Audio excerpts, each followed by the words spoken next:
अस्सलाम वालेकुम। उम्मीद करता हूँ दोस्तों आप सब ठीक होंगे। Welcome to the YouTube channel test master. आजकल जो सीटी और पीएसटी के टेस्ट होने वाले हैं कई दिनों में, उनमें जितने भी एमसीक्यूज आएंगे ये सारे गवर्नमेंट टेक्स्ट बुक से ही आएंगे। तो इस सिलसिले में मैंने जितने भी गवर्नमेंट के टेक्स्ट बुक हैं उनके एक्सरसाइज सॉल्व किए हैं और उनको मैं यहाँ आपके साथ भी सॉल्व करूँगा। तो आज की जो वीडियो हम बनाने वाले हैं इसमें हम क्लास 8 के साइंस के पहले 6 चैप्टर सॉल्व करेंगे। आइए चलते हैं बुक के एक्सरसाइजेस की तरफ। तो ये है क्लास 8 के साइंस का पहला एक्सरसाइज, पहले चैप्टर का एक्सरसाइज। इसमें पहला एमसीक्यूज हमारे पास है कि human brain is divided into dash parts. हमारे जो ह्यूमन ब्रेन है उनको कितने हिस्सों में तकसीम किया गया है? 3 हिस्सों में, फोर ब्रेन, मिड ब्रेन और हैंड ब्रेन। दूसरा एमसीक्यूज हमारे पास है कि reflex action are dash responses. Reflex action जो हमारे पास होते हैं वो कौन से रिस्पॉन्सेज होते हैं? वो ऑटोमेटिक एंड इनवॉलेंटरी रिस्पॉन्सेज होते हैं। तीसरी MCQ fill in the blank हमारे पास है कि the action which are performed under conscious controls are called voluntary action. जो कॉन्शियस कंट्रोल में हमारे कंट्रोल में जो एक्शन होते हैं उसको वॉलेंटरी कहते हैं, और जो हमारे कंट्रोल में नहीं होते उनको हम कहते हैं इनवॉलेंटरी एक्शन। इसके बाद हमारे पास fill in the blank number 4 है कि filtering of blood take place in kidney. Filtering of blood हमारे पास किडनी में ब्लड फिल्टर होता है। 5 नंबर हमारे पास है कि cleaning of blood by artificial method is called.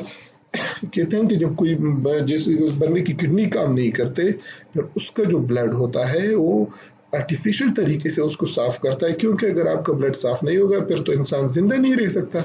तो उसको जो आर्टिफिशियल मेथड है उसको हम फिर कहते हैं डायलिसिस। अब आते हैं एमसीक्यूज की तरफ। Sensory neuron carry message toward. Sensory neuron जो हमारे पास होते हैं वो ब्रेन एंड स्पिनल कार्ड की तरफ आपके मैसेज लेके जाते हैं। The part of neuron which receive messages are. Neuron का वो वाला हिस्सा जो मैसेज रिसीव करता है उसको हम कहते हैं डेंड्राइट, और न्यूरॉन का वो वाला हिस्सा जो मैसेज लेके जाता है उसको फिर हम एक्सॉन कहते हैं। तो जो रिसीव करता है उसको डेंड्राइट कहा जाता है। Accumulation of salt in kidney result in. जब किडनी में साल्ट जो जमा हो जाता है उसको हम फिर कहते हैं किडनी स्टोन। हमारे पास जो किडनी स्टोन बनते हैं ये accumulation of salt in kidney होता है actually. Medium size stones are removed bye.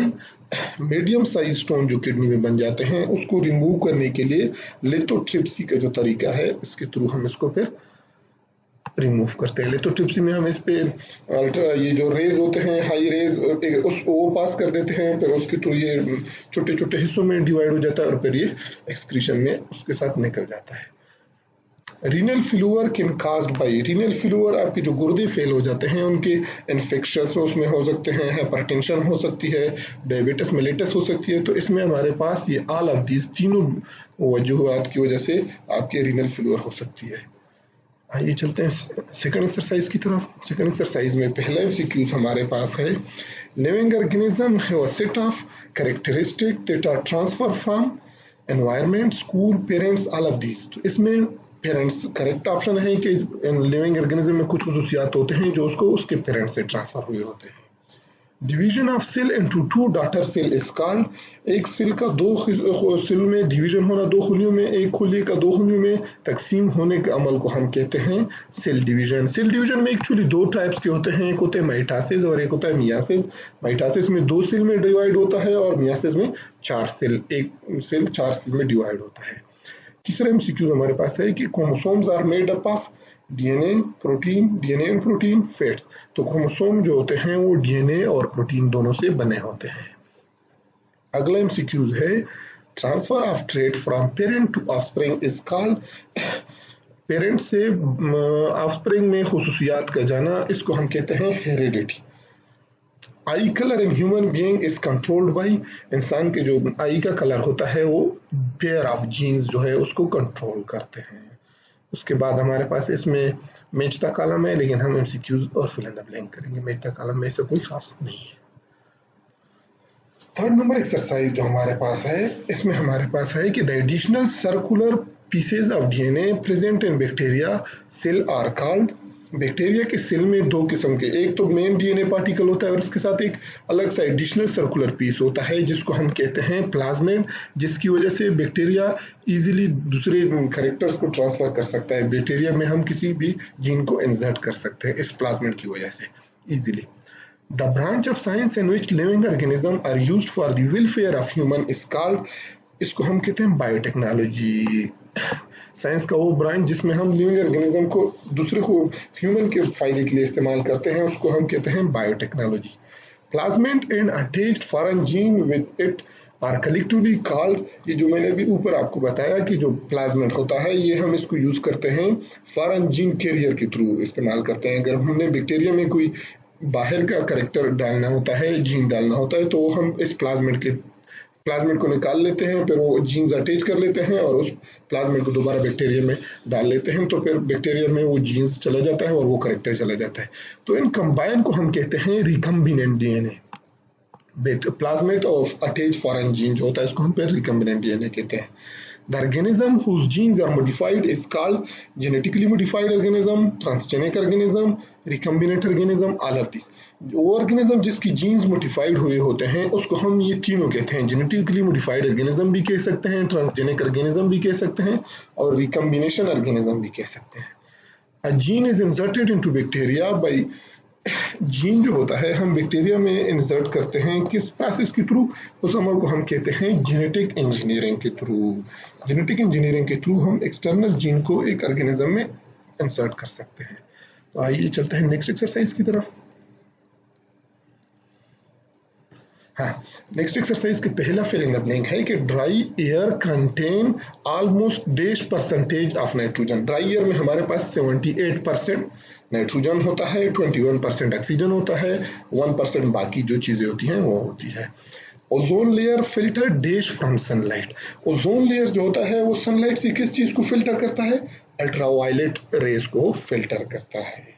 Rain can carry oxides of nitrogen to river and soil which can lead to abnormal growth of algae. This is called, ये वाला important है क्योंकि बाकी अक्सर normal बंदे ने पढ़े भी ना हो, बंदों को पता होता है। ये वाला एक अजीब सा, अगर आपने पढ़ा नहीं है तो आपको इसका पता नहीं होता। इसको कहते हैं यूट्रोफिकेशन। रेन में जो हमारे पास नाइट्रोजन के ऑक्साइड होते हैं अगर वो समंदर में चले जाएं जिसकी वजह से एल्गी की ग्रोथ एबनॉर्मल यानी ज्यादा ग्रोथ हो जाती है और फिर जो समुद्री मखलूक होती है उसके लिए ऑक्सीजन की कमी होती है, इस अमल को हम फिर यूट्रोफिकेशन कहते हैं। Dash is a poisonous gas produced by incomplete combustion of coal and other fossil fuel. Carbon monoxide वो गैस है जो इनकम्प्लीट कंबशन की वजह से पैदा होता है। The word ozone is a Greek word meaning strong order. Ozone जो है ये एक ग्रीक वर्ड है और इसका मतलब है स्ट्रॉन्ग ऑर्डर। एमसीक्यूज की तरफ आते हैं। एमसीक्यूज में हमारे पास पहला एमसीक्यूज है कि which of the following is not green house gas. इसमें जो बुक में टिक मार्क लगा हुआ ये गलत है।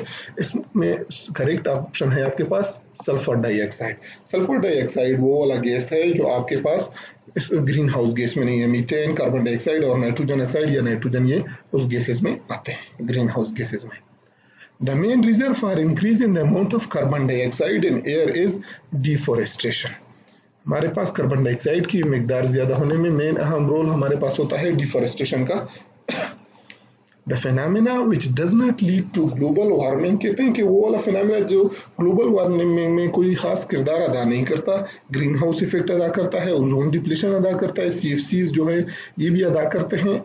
फोटोसिंथेसिस एक ऐसा अमल है जो ग्लोबल वार्मिंग में हमारे पास कोई रोल अदा नहीं करता। Ultraviolet radiation from sun that reach the earth cause. Ultraviolet radiation अगर ओजोन से ये पास हो जाए, कहीं पे ओजोन डिप्लीशन हुआ हो तो ये हमारे पास स्किन कैंसर काज करते हैं।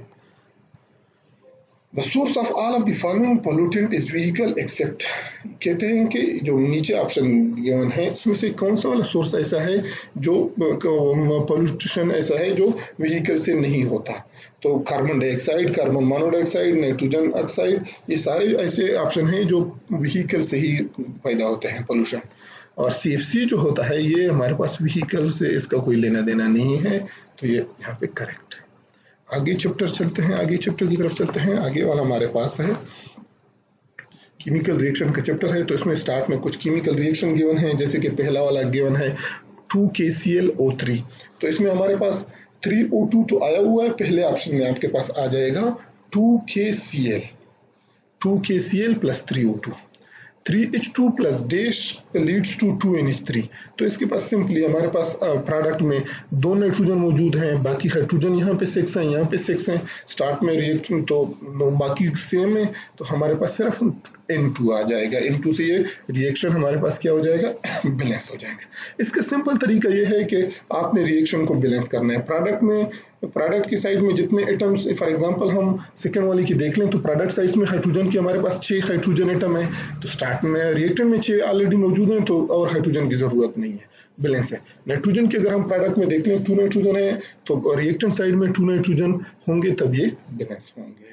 थर्ड वन हमारे पास है 2Na प्लस 2H2O, ये हमारे पास लीड करता है 2NaOH प्लस H2, तो ये हमारे पास क्या बनेगा, NaOH प्लस H2।